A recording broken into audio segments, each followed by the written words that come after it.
Welcome back to Shattering Myths. We have Kirk on the line, and before we return to the ignorance of Paul, let's first turn to the brilliance of our second-hour co-host, Kirk. I understand that you looked up some things over the weekend and had some thoughts you wanted to share. It's still the attack of Paul, but okay. If you were having a hypothetical, let's just call it a hypothetical conversation with the Christian, you ask them the question, who founded Christianity? Who would they come up with? Oh, they'd say Jesus Christ. Jesus Christ. Okay. And of course, the first response you would have to that is, why was there no one named Jesus Christ any time prior to the 16th or 17th century? That for all of the human history prior to that, no one was named Jesus Christ. So how could that be the founder of your religion? That would be the first, of course. And then I said, okay, if you get the name right, then how come he was wholly opposed to everything your religion stands for?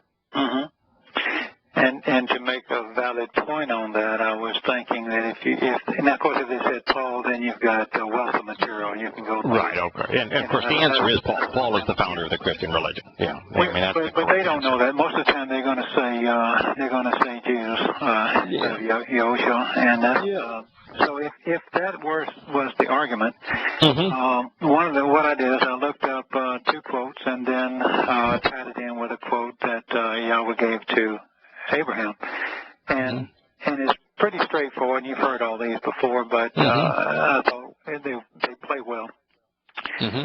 Yahowah said, because if this is your founder, Yahowah said, you should not think or assume that I actually came to tear down, invalidate, put an end to, if you don't mind me reading, into or discard the Torah or the prophets.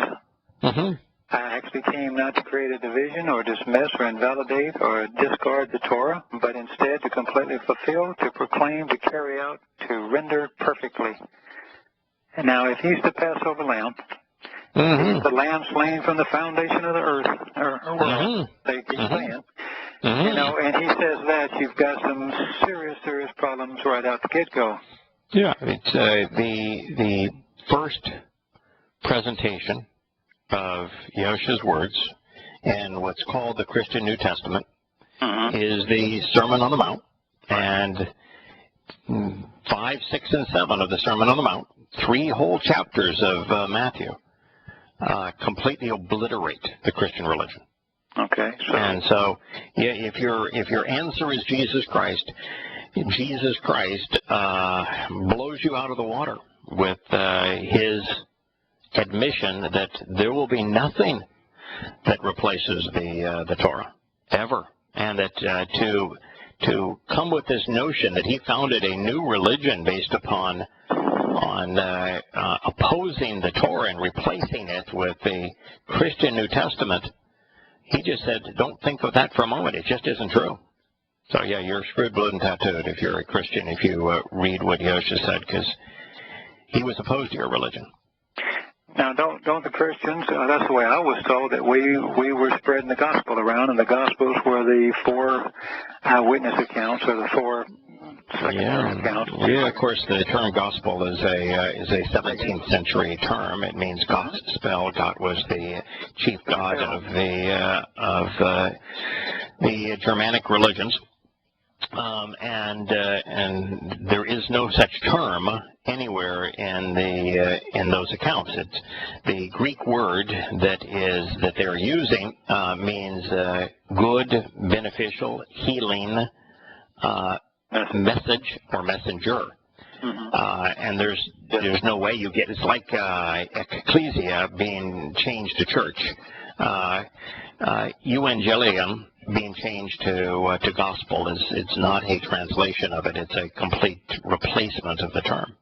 And of course, what the term that Yahowah would have used in Hebrew is he would have spoken of Tob Malach.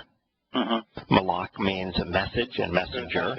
And Tob means good, beneficial, healing. And so you're being, I'm going to use the term, a person is being ignorant when they think they're spreading the gospel because there is no such thing. But beyond that, isn't Matanya the one of only two eyewitness accounts? That's my point. I mean, if you're going to go around the world, raise money to spread this message from Matanya, then and he's talking this way, quoting Yahowah, something Paul did not do. Then you've got to quote that, and now you have to deal with it. That is correct. That is correct, and that means you can't be a Christian, because Christianity is based on distancing oneself from the Torah. Christians misname the Torah just like they misname church. You know, church and gospel are also fictitious names. A fictitious name for the Torah, wholly fictitious, is law, and they say that they are no longer bound to the law because they are now under the gospel of grace, when in fact Yahowah, whom they claim is the founder of the religion, said just the opposite. So either he wasn't God and lied, or he was a diminished manifestation of Yahowah and told the truth, in which case your religion disappears. So now the next and last quote I wanted to throw out at you just for discussion's sake was, now let's go back to Bereshith 17. And of course that's, and God Almighty said to Abraham, and for you should continuously and habitually observe, Shamar, a family-oriented covenant relationship. You and your seed after you throughout their generations, dwelling places and eras of time. Now, if that's true, then he's either talking, the only argument you could possibly come up with, Yahowah has already said you can't throw any of this away, and this is the heart of the covenant, the heart of the Genesis here. And he says, so this is either Yahowah talking to Abraham and his seed and only his seed forever, or he's talking about anyone and everyone who Shamar's Torah, observes the Torah habitually, and wants to join his family-oriented covenant relationship. Yeah, either way, you're in real trouble, because if you look at literal seed in terms of descendants, guess who's one of the descendants? Yahowah. And if you're dealing, and therefore he has to observe, which he did, the covenant, which is presented in only one place, the Torah. And if you look at it figuratively, which we also do legitimately, with Abraham, he is offering the covenant. And so those of us who inherit the covenant, who are not direct descendants of Abraham, do so by being adopted into the family. And the way to do that is to observe, no matter where you live, no matter where you are, on a habitual, ongoing basis, every nuance that is communicated regarding the covenant. Right. And it was always open to anyone who was among you.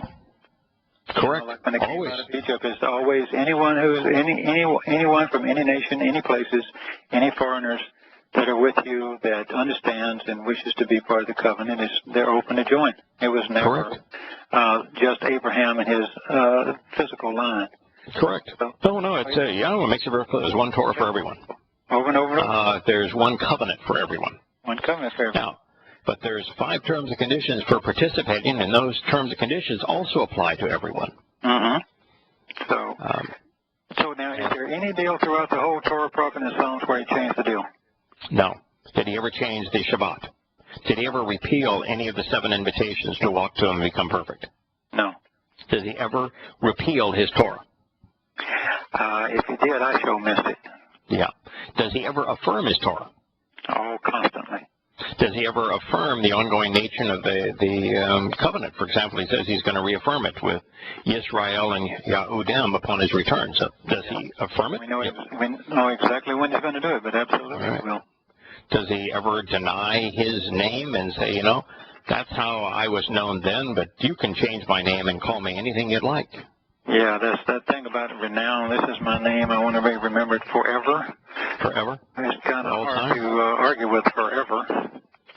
Yeah, so if you possess the knowledge that is presented in the Torah and prophets, and you compare that to what is written in the Christian New Testament, and you have the capacity to exercise good judgment, if you're rational, you'll find it impossible to be religious, impossible to be a practitioner of Judaism or Christianity or Islam or any religion. Matter of fact, I would go as far as to say, if you really know what Yahowah offered in his Torah and prophets, it'd be impossible even to be a socialist secular humanist if you were open-minded. Well, rational. But that's really defined by, at least I define it as deifying the state. You know, just like the good earth people define, or worshiping the earth. I mean, they make gods out of whoever they make gods. It's still, secular humanism is still they deify something. Yes.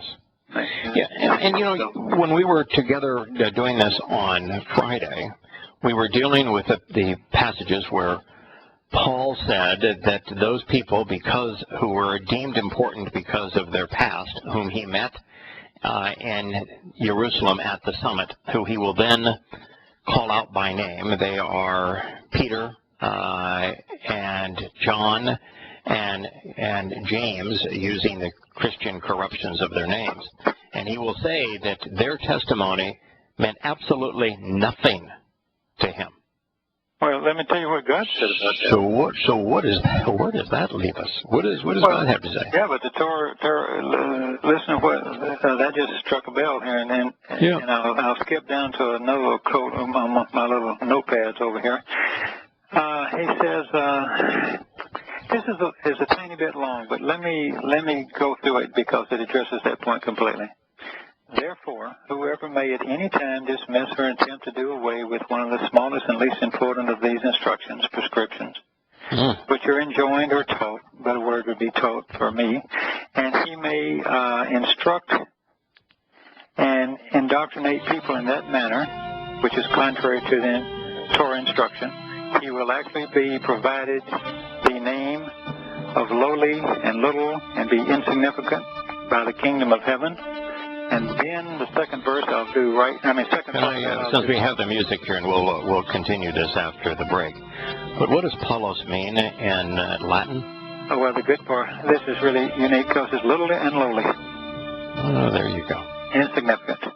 Mm-hmm. So, Kirk, as Yosha continued with his Sermon on the Mount, he went from being general, like don't for a moment think that a religion based upon the notion that there is a New Testament, that there is now salvation through the gospel of grace, that there is a new institution called a church, and that it is got God's approval to replace the Torah's teaching and its covenant with something else, that he begins his Sermon on the Mount saying, that is not true. Don't think that for a moment. It is absolutely bogus. Then he gets specific, and he says that anybody who would tell you anything that is contrary to the Torah, anybody would say that anything in the Torah has been annulled, that person is going to be called lowly and little. In other words, Paulos. Right. In Latin. Right. Yeah. Why don't you go ahead, because it's the last sentence that follows up answers the question that we were speaking to before began, and it says, and then, or by contrast, whoever might act upon it and teach it, and we're still talking about the Torah, this will properly be referred. They will properly this will properly be referred to and named great and important among those who reign in heaven. Now, Paul just said, these people are of no consequence to me. So my reason for reading it was to, if nothing else, to say, Yahowah and the people in heaven, they think he's extremely important, the people who teach this, as opposed to, and the people that were teaching it were, of course, Shimon Kevish, Yochanan, Jacob, and the small circle. The Kirkmeister? Well, yeah. It's true. I mean, I know. it's true, and we spoke about dignity and the lack of it, and I was telling Scott as we were talking about dignity. I've never tried to apply a term dignified to myself, and I'm absolutely opposed to thinking that you can be afforded dignity by a human institution, but. The fact of the matter is, and even the definition, to esteem, honor, all that kind of stuff, that's nonsense. But I think there is a dignity that comes from being part of the covenant. Well, certainly. Yeah. So, and Yahowah esteems us. He esteems his children, and he honors his children with an inheritance that provides empowerment and enrichment and perfection and eternity. So these are good things. But you're right. What Yosha is saying here is as clear as words of law. There's going to be a guy coming along called Paul, and he is going to tell you that the Torah is bad and that it's incapable of saving, and that everything in the Torah has been annulled, and that God authorized him to come up with a different plan called the gospel of grace, and that plan is that this imposter is going to say that plan is associated with me. And he says, I'm telling you right up front that this person is going to be named lowly and little. That's Paulos. And you ought not believe him, because the opposite is true. And at the same time, this person is going to try to demean the testimony of those that I chose and that I taught. And I'm going to tell you that their testimony we esteem. We view as very important and valuable, and that other individual, he's going to negate it. We're opposites. Hey, and what did Yosha say about a person who claimed to be an apostle that was opposed to Yahowah in Ephesus? He said it was against an apostle. Say that again. Yeah, in Ephesus, in the open letter that Yosha dictated to Yahowah, one of the things he told the Ephesians that he was so proud of them, so pleased with them about, is that they chose to distance themselves from. They did not accept the rhetoric of the false apostle, or the one who claimed to be an apostle and was not, but clung to their first love, which was Yahowah, and Yahowah's teaching about Yosha. And yet, in the totality of Paul's letters, he is most ruthless. Well, he's probably most ruthless at Shimon Kephas, Peter, at the Jerusalem summit. But very close to that is his attack on Yahowah, where he says, listen, if he baptized you, that was counterproductive. I've got to rebaptize you. If he taught you what he taught you was untrue, you've got to reject everything he said and listen to me. He says, I'd prefer to have him castrated. There's only one person that opposed Yahowah in Ephesus. It's Paul. Now, Paul did send Timothy there to do the same thing, which is why it's plural. But that's his representative. Still Paul's message. Goodness. Yeah. How do you deal with that if you're an informed, rational Christian? Every place you look, Yosha is preparing people to reject the lie that is Paul. Speaking of this one named lowly and little, didn't Yosha tell us in the Sermon on the Mount, and probably the saddest thing I think he ever said, I came in my Father's name and you reject me, and yet one will come in his own name and him you will accept. And Christians don't even know who they're talking about. They don't even know how they rejected him, but renaming him Jesus Christ after he's some pagan god, wholly disassociated from the Father's name. I mean, you can't reject that he came in his Father's name any more than you can as a Christian calling him Jesus Christ. No. And reading your Christian New Testament and rejecting what you call the Old Testament. I mean, that's total rejection. A total rejection. And there's only one person who is who can be associated in some way with Yahowah, who came in his own name that Christians accepted in such a way that it required them to repudiate and reject Yahowah. But I could give you every person who has ever lived on this planet, from the moment he said it in 33 CE, actually probably 30 CE, to today. And the only person who qualifies is Paul. Yeah. I mean, Shimon Kefish didn't change his name. He didn't come in on a name that he chose. No, the Catholics changed his name. Right. Jacob didn't change his name. He didn't come in a name that somebody else chose. No. Yahuwah, whose name means Yah was merciful, didn't change his name or come in a name that somebody else chose for him. Matanya, which means Yahweh gives, he didn't change his name. The only person who changed his name is Shaul, by his own admission, became Paul. He changed his name. And his whole testimony was based on repudiating the Torah, rejecting it, rejecting its covenant as incapable of saving, and embracing his belief in his gospel of grace. I mean, Paul's it. I mean, Yahowah warned him about what's Paul's great claim? That he was converted on the road to Damascus, and he went from being a ruthless, killing rabbi to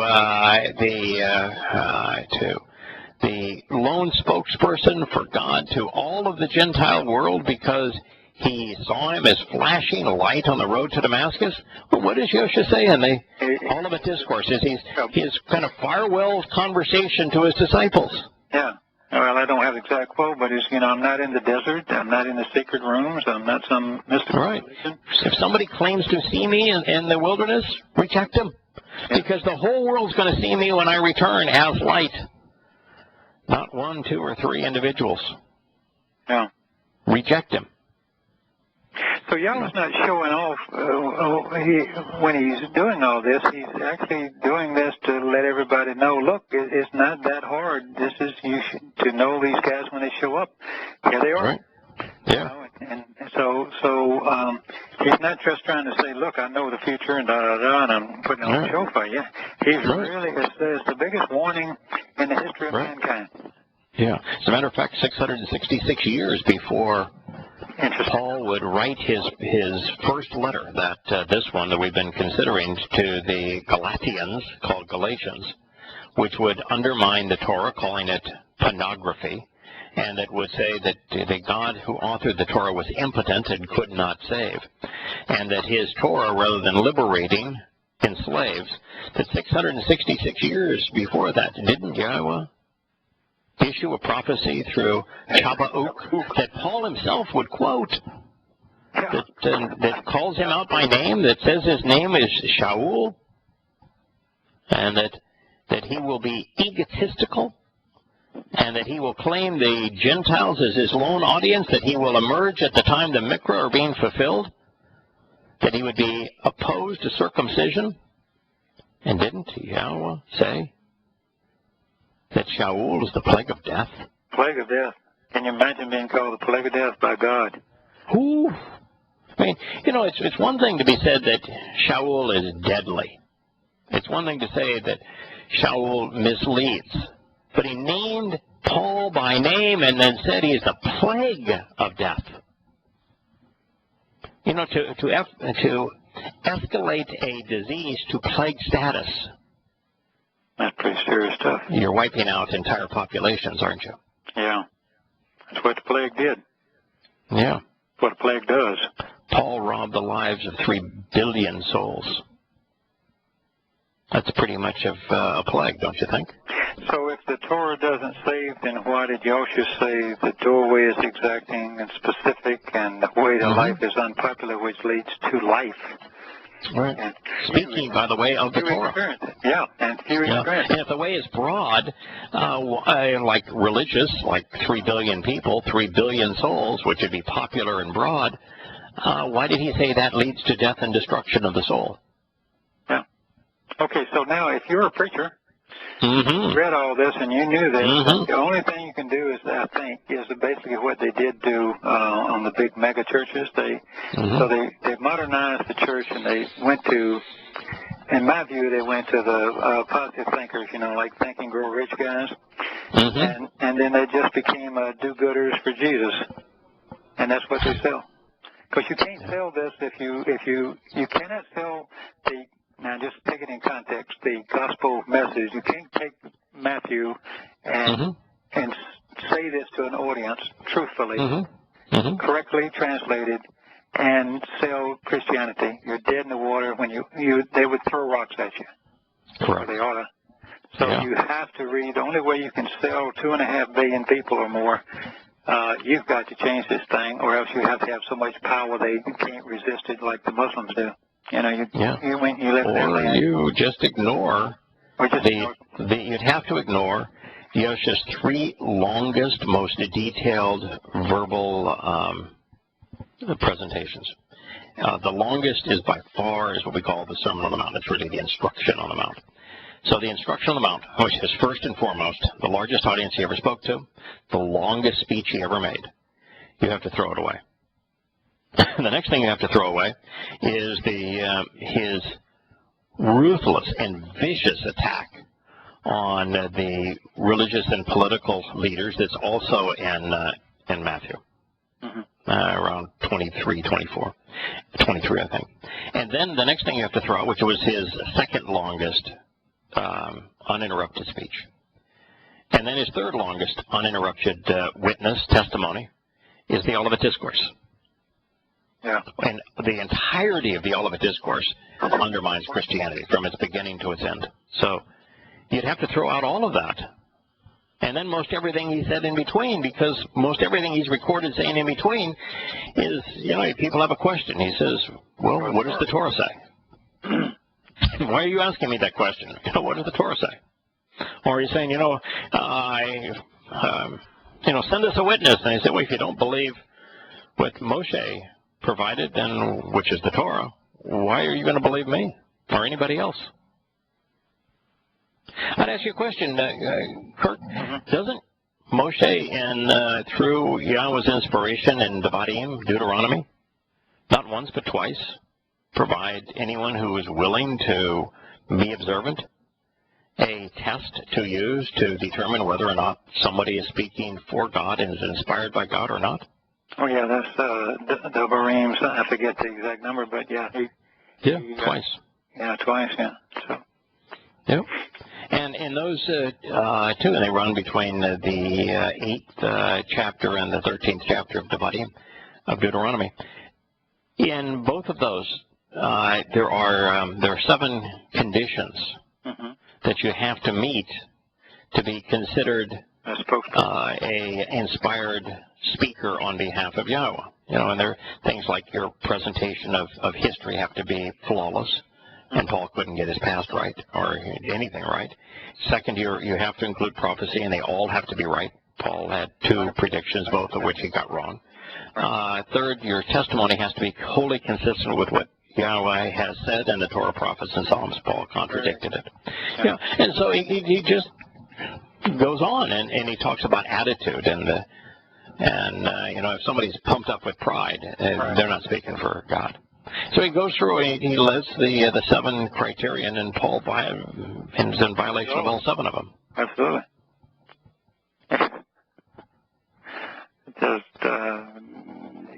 So you get right back down to it. If you're going to be a Christian, you either have to be ignorant, unaware of these things, or irrational.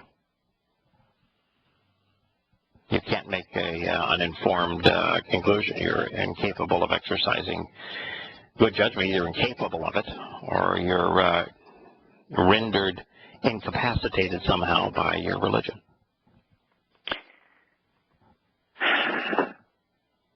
No, it's just dead in the water. Yeah. And just in the 2nd chapter here of Galatians, when Paul admits that he was called up to Jerusalem. It's chronicled in the book of Acts. This is the Jerusalem Summit, most important meeting that took place after Shavuot. And he is totally dismissive. He says of the disciples, their testimony, their witness was meaningless to me. And that their calling, their position, their being called out by and chosen by Yahowah and taught by Yahowah was inspired irrelevant. by the set-apart spirit.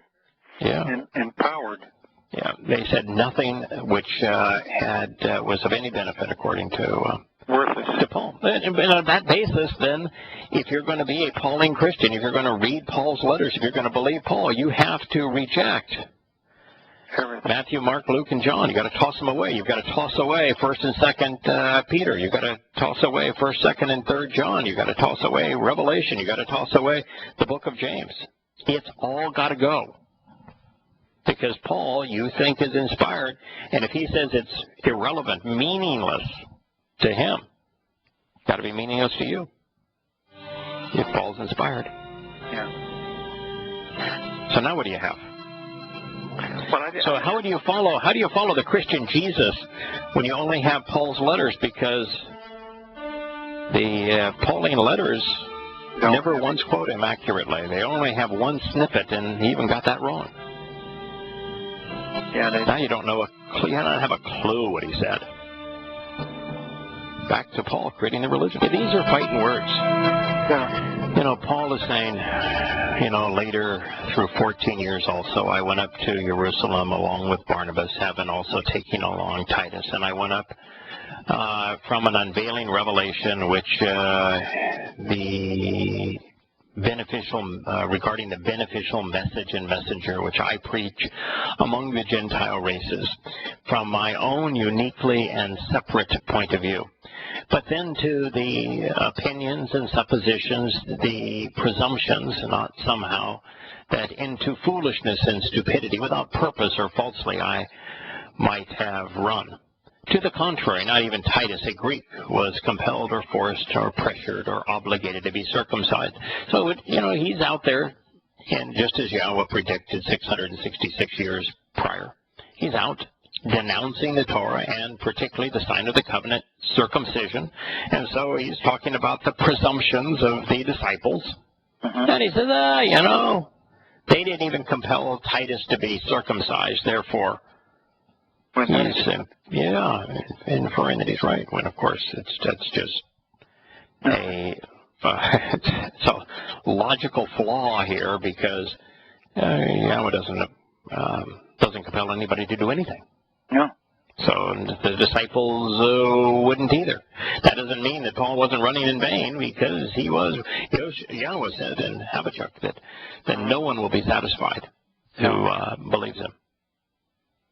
But then on the account of the false brothers, brought in surreptitiously under false pretenses, who sneaked into the group secretly to spy upon the freedom and liberation that we possess in Christo, in order that they might actually make us subversive. It's interesting. He is talking about. Where'd you bring a man from? There's the only people who would have been there would have been the beneficiaries of Pesach, Matzah, Bokurim, and Shavuot when they were celebrated for real in 33 CE, year 4000 year. But so it's only those who are part of the covenant family that would have been there. But what he's saying here is that if you observe the Torah as your means to come to be part of the covenant family, that you are robbing people of freedom that is somehow available in Christo, in Christ. So what did Christo say about freedom from the Torah? When you don't want freedom from the Torah, you'll die. There's no freedom from the Torah is death. You got it. If you want to be free of the Torah, that's just fine. It's just that go off and you're going to. But to associate freedom with the Masayah is only to associate the Masayah with the Torah. I mean, it's the Torah that provides the freedom that Yahowah is delivering. Having come to know the Torah, have you ever felt any more free? No, it's a wholly liberating book, and even the things that are presented as instructions, regarding food or regarding hygiene. The instructions on their face are beneficial, but they're not limiting. Almost all of the instructions are presented to teach us something, to provide, beneficial guidance. No, I've never felt freer. No. The reason I feel so free is the person that Yahowah said was the most righteous, the most beloved, the most vindicated was Dode. And, Dode violated... Missed the mark quite a lot. So by his own admission. And yet he is wholly and completely upright and vindicated, which means that we can relax in the Torah. The Torah was written to make us look perfect. The Torah was written to make us look good. Yeah. Well, Abraham was no great shakes, but he called him righteous. He called him Saddam. Right, exactly. He did too. He did earn it. He certainly did earn it. No. And so, I'm wholly liberated. The first statement that Yahowah etched in stone, I am Yahowah, your God, who delivered you, who liberated you from slavery. So no, he is the liberator. The greatest of all the liberators. So to have a Christian Bible, you've got to take the Torah, put the Torah in it, but change everything and redefine Torah's term as law. Then you've got to take the second part of it. You've got to be against it. You've got to be opposed to it, even though you claim it was inspired by your God. And then you take all the witness writings and you twist those and change those so you can contradict it. And then you put the third part of the Christian Bible now becomes basically Marcion's Bible with all of Paul's words, and then you have to somehow promote that is the answer, which is that's the dumbest Bible you ever saw. Well, Paul does have a Bible. There's no question about it. 13 letters plus Hebrews. He's got a Bible. Oh, yeah. And he's got a religion. And it's fooled billions.